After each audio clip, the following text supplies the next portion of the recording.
Hello guys, tayo po ay magre-repack ng tinapa. Ito po yun, tinapa.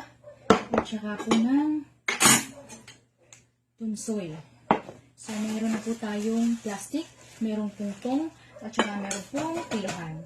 So, yung iba po ay maarte, kaya atin pong gamitan po ng tong. Pero sa palengke, usually po ay wala naman pong mga ganito, kinakamay nga lang po sa palengke. Yung pong mga tinapa, mga tunsoy, at daing itong nilalagay. So, ngayon po ay ating gamitan po natin ng tong. At syempre, alam nyo nun po, baka po may maarte. So, ang unahin po muna natin ay ang tinapa. Ganito po ang pagre-repack ng tinapa. So,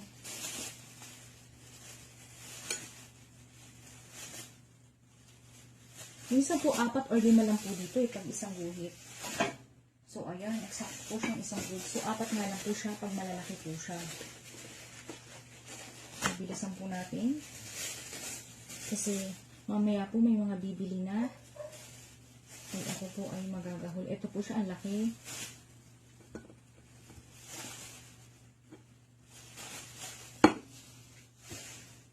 So, ayan, 4 na lang po siya.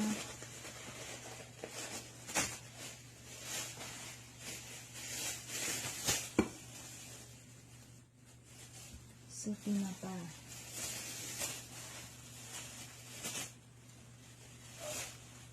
Ganito rin po ba kayo sa tindahan nyo? Nagre-repack din po ba kayo ng tinapa? Kasi maganda rin po ito.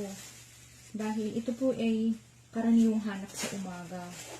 Lalo na po pag maulan. Hanap po ang tunsoy, tinapa, dilis daing.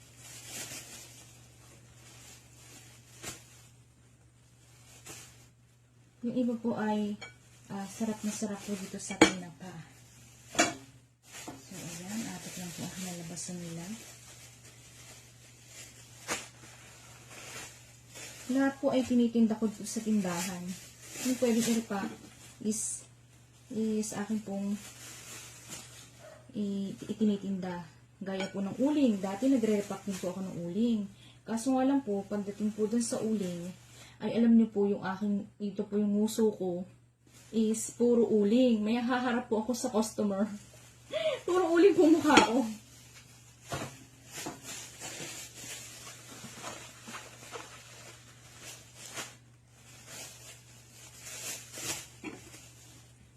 So, ayan.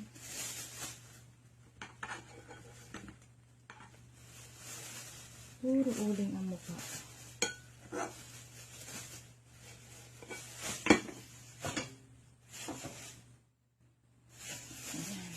So, maganda po ay yung kilohang digital. So, hindi pa po ako nakabili ng kilohang digital. Yun po yung next na project ko. Digital at i-generator. Kasi kailangan ko po nun yun ang susunod na project ko.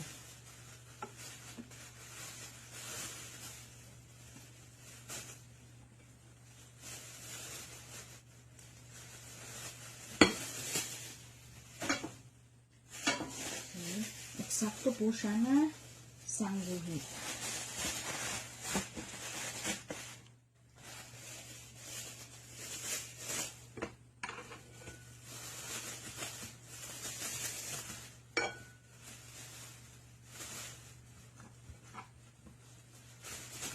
Okay. So, ayan. Bilisan po natin.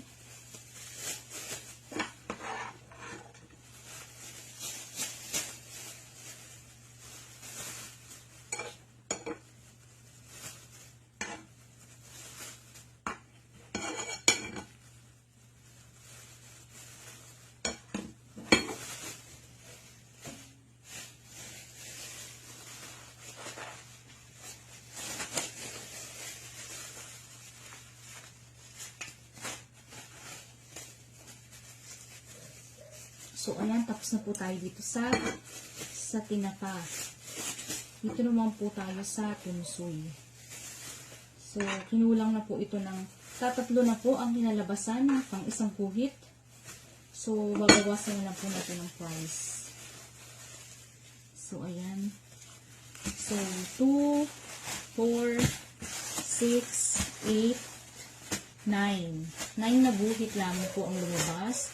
Nagkulang po ng konti. So, ayan. So, ang kasunod naman po natin, wala na po. Ang kasunod naman po natin itong tunsoy. So, ganun din po ang tunsoy, pagkikilo. Minsan po, mabilis po pag ganito pag tunsoy. Pag plastic. Tingnan po siya. So, ayan, 1 kilo. So, mamaya na po natin ibuhol para po mabilis. Mabilis po ang pag-ano. Ang pagtatak. So, ayan po. Nagtataho lang po ang mga aso. Bakit pinindadaan po siguro.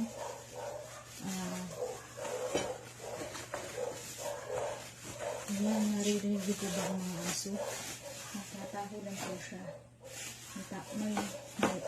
May tao po sa labas. Ang oras na po ngayon is alas 4 ng madaling araw.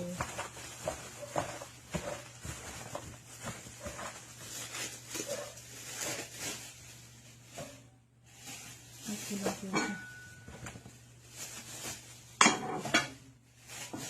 So, ayan.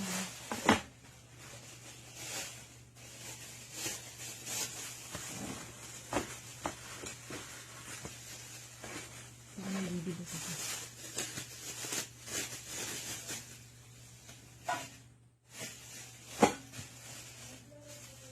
May bibili. Wait lang po. So, ayan guys. Balik po tayo. Kasi may nagpa-cash in po sa Maya.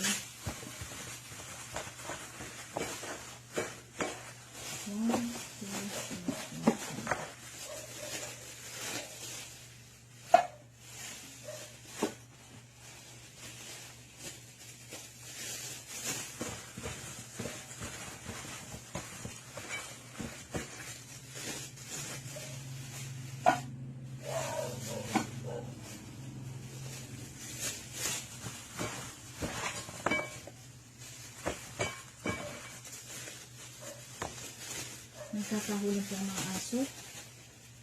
Kasi may mga nalabas na po dahil po umaga na.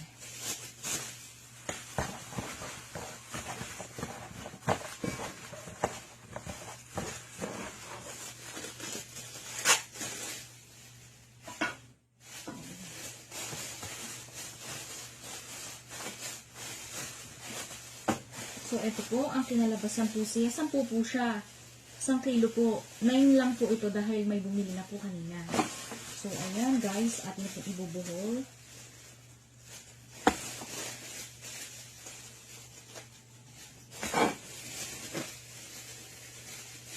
So, ako lang po ang nagre-repack dito. Yung dalawa, si Nana at si Adrish, hindi ko po yung maasahan. Pag po hindi pa ito nakarepack, ang gagawin po nila, ibebenta po nila, kukuha sila, yung maibebenta lang ang kanilang yun. Ay, nasira yung plastic.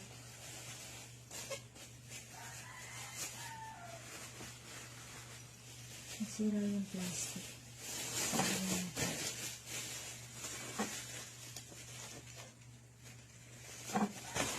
Ganyan lang po para sa pagre-repack ng console.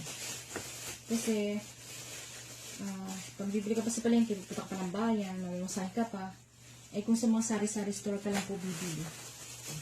Ay pagpunta po niya po ng bayan, ang pera nila ang po 50 pesos, pamasahe pa, ano pa, kung ano po pong maudut-dut mo, o diba? So, ito po ang advisable din po ang sari-sari store. May sari-sari store sa inyong lugar. So, ayan guys, tapos na po ang aking pagre-repack ng ito po yung mga tungsil pinapadaan. Okay guys, napakahaba na po. Bye-bye!